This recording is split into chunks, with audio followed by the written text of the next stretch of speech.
Good evening and welcome to this evening's edition of Performance Transformation with Naresh Makhijani. This evening we'll be talking about Office of Strategy Management or OSM. There's very little documentation or knowledge on this topic. It's still in development phase, and we have in our studios a well-known author, James Creelman, who will be shedding light on this topic.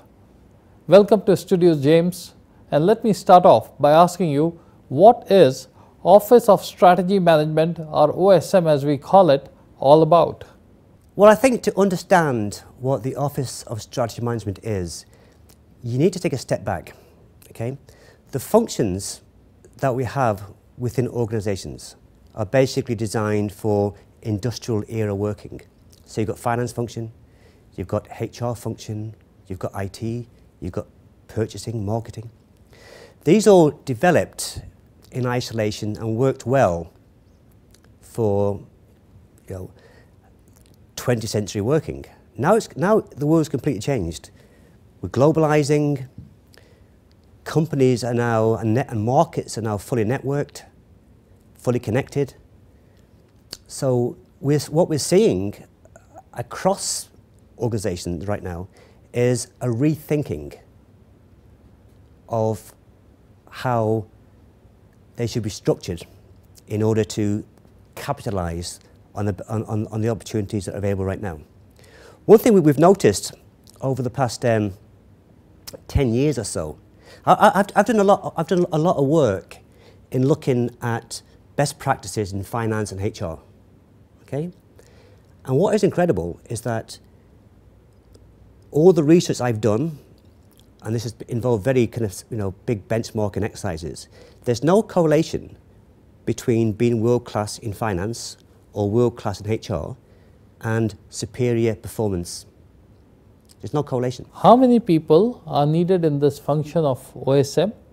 It sounds a lot. You talked about planning, balanced scorecarding, communication, feedback. Sounds like a very large team. Shouldn't be. I mean, even for a kind of good size, one thing we don't want to do is build new functional baronies. We don't want to build kind of huge new functions, okay? You need to keep it lean, okay? The structure of the OSM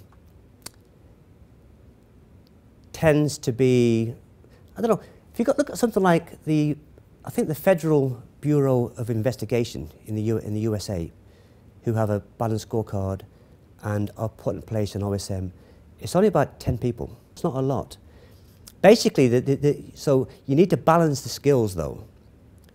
So you obviously need good strategic planning skills in there, okay?